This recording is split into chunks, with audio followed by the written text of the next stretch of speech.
si chez nous, ga veut dire un truc comme ça, au Japon, on l'utilise en tant que suffixe pour évoquer le dessin. Alors, qu'est-ce donc que le sakuga? Initialement, ce terme signifie tout simplement animation.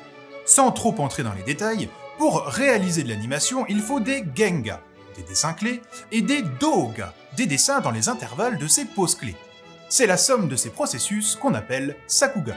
Pourtant, il y a sakuga et sakuga.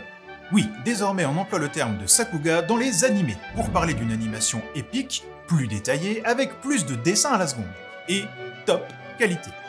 Bien entendu, on peut fréquemment voir des openings, des génériques de début, en mode sakuga, histoire d'achalander le spectateur. Ça virevolte, ça explose de partout, c'est coloré.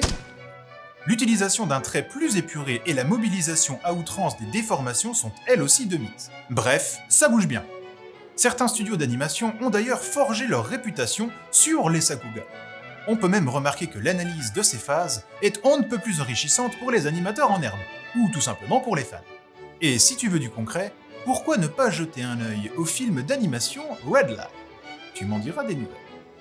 Bref, c'était ça, Sakuga. À bientôt, et surtout n'oubliez pas de vous enrichir lexicalement.